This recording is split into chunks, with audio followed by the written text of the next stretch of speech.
और एक बार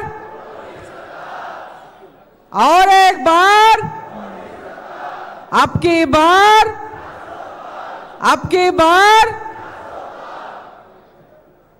చాలా జోష్ మీద ఉన్నటువంటి మా బూత్ స్థాయి నుంచి పై వరకు వచ్చి విచ్చేసినటువంటి కార్యకర్తల అక్క చెల్లెళ్లకు అన్న తమ్ముళ్లకు మీరు వేదిక విన్నటువంటి పెద్దలకు అందరికీ కూడా మరికొద్ది సేపట్లో మన ఇంతకుముందు చెప్పినట్టు అభినవ సర్దార్ పటేల్ అయినటువంటి రాజకీయ చాణక్యుడైనటువంటి మన అమిత్ షా గారు మరికొద్ది సేపట్లో ఇక్కడ చేరుకోబోతున్నారు. మనకు ఎన్నికలు వచ్చే నెల ఉండబోతున్నాయి. ఈ ఎన్నికల్లో పార్లమెంట్ ఎన్నికల్లో తెలంగాణ రాష్ట్రం నుంచి అత్యధికంగా పార్లమెంటు సీట్లను గెలిపించి ఇస్తామని ఈరోజు మనం ఇక్కడ వేదిక మీద నుంచి నరేంద్ర మోదీ గారికి ఇక్కడ నుంచి ఒక సందేశం మనం పంపాల్సినటువంటి అవసరం ఉందని తెలియజేస్తా ఉన్నా. తెలంగాణ రాష్ట్రంలో ఏ నియోజకవర్గానికి వెళ్ళినా ఏ ప్రాంతానికి వెళ్ళినా ఎవరిని అడిగినా పార్లమెంటులో వేసేది ఓటు నరేంద్ర మోదీ గారికే. నరేంద్ర మోదీ గారు మళ్ళీ ప్రధానమంత్రి కావాలి, మా ఓటు నరేంద్ర మోదీకి అని ఎక్కడ పోయినా ఏ గ్రామానికి వెళ్ళినా మారుమూల గ్రామాలకు వెళ్ళినా కూడా ప్రజల నోటి నుంచి వస్తున్నటువంటి మాట అదే. ఒక అక్కని అడిగినా, ఒక చెల్లిని అడిగినా, ఒక తాతని అడిగినా, ఒక అవ్వని అడిగినా, ఎవరిని అడిగినా ఈసారి ఓటు మోదీకే అనేటటువంటి మాట మనం వింటా ఉన్నాం.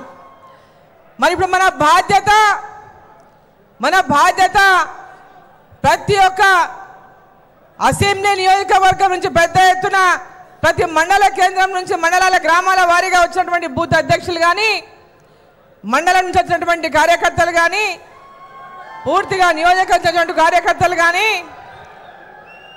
మరి రేపు రాబోయేటటువంటి ఎన్నికల్లో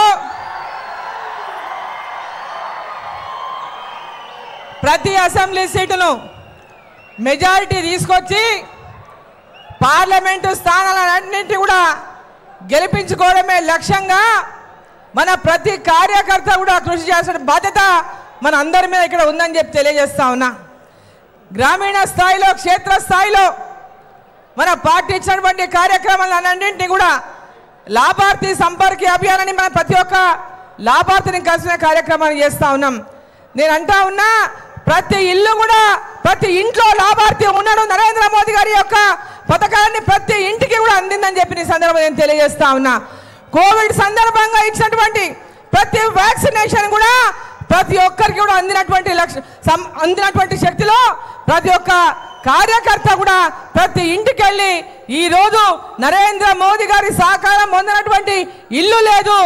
కోవిడ్ సమయంలో మనం ఎదుర్కొన్నటువంటి విపత్కర పరిస్థితుల్లో మనకు అండగా ఉండి మన ధైర్యాన్ని ఇచ్చి, స్థైర్యాన్ని ఇచ్చి ప్రతి ఒక్కరికి వ్యాక్సిన్ని అందుబాటులోకి తీసుకొచ్చి ప్రతి ఒక్కరికి కూడా వ్యాక్సినేషన్ ఇప్పించి ఈ యొక్క దేశ ప్రజల ప్రాణాలను కాపాడినటువంటి నరేంద్ర మోదీ గారికి తప్పకుండా మనమందరం ఈ ఎన్నికల్లో ఓటు వేసి మళ్ళీ అటువంటి ఒక ప్రధానమంత్రి భారతదేశానికి అవసరము.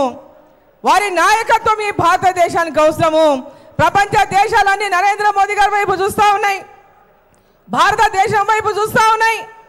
ఒక బలమైన నాయకత్వాన్ని అందిస్తున్న నరేంద్ర మోదీ గారి నాయకత్వంలో భారతదేశం 11వ స్థానం నుంచి 5వ స్థానానికి ఎగబాకింది.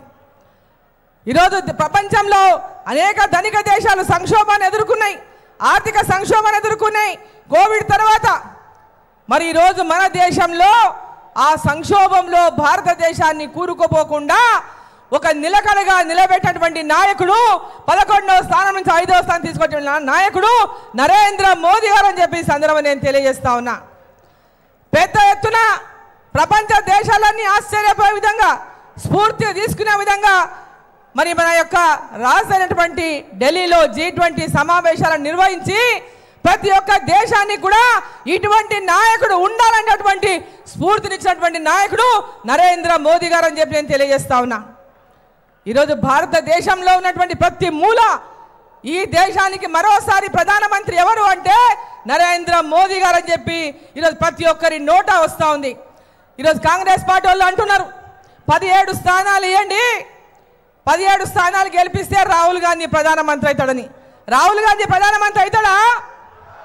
17 స్థానాలు తెలంగాణలో వస్తాయా? 17 స్థానాలతో రాహుల్ గాంధీ ప్రధానమంత్రి అవుతాడా? అరే వాళ్ళ ఇండియా అలయన్స్లోనే రాహుల్ గాంధీని ప్రధానమంత్రిగా నిర్ణయించలేదు.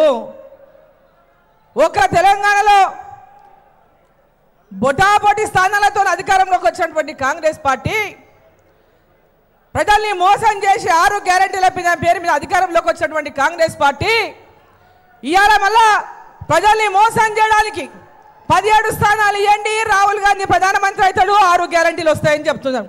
అంటే ఎంత మోసం చేస్తూ ఉన్నారో మనం ప్రతి ఒక్కరికి తెలపాల్సినటువంటి అవసరం ఉందని చెప్పి సందర్భంగా నేను తెలియజేస్తా ఉన్నా. ఒక్క గ్యారెంటీ కూడా ఇప్పటిదాకా అందియలే. కేవలం నామమాత్రంగా బస్సులకి ఇచ్చి అయిపోయింది మా గ్యారెంటీ ఒకటి అంటున్నారు.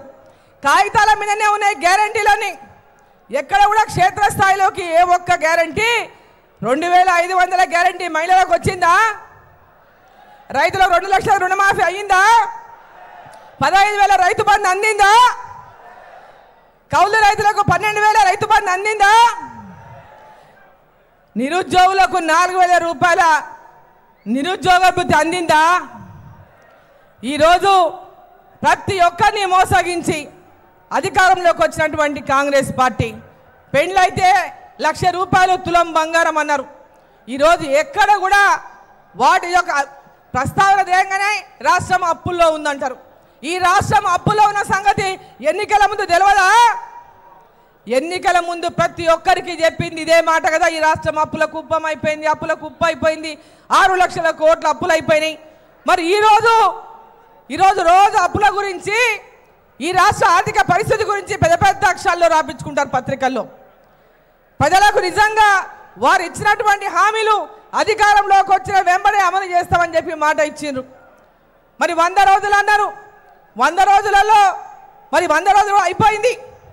మరి వాళ్ళు ఎన్నికలు దగ్గరకు వస్తాయి, 100 రోజులు కాగానే పార్లమెంట్ ఎన్నికలు వస్తాయి, ఇటనే టైం పాస్ చేయొచ్చు అనేటువంటి విధంగా 100 రోజుల నినాదాన్ని తీసుకున్నారు. ఈరోజు కాగితాల మీద పెద్ద పెద్ద అక్షరాలతో ఆ పథకం అమలు, ఈ పథకం అమలు, దీనికి ప్రారంభం, దానికి ప్రారంభం అని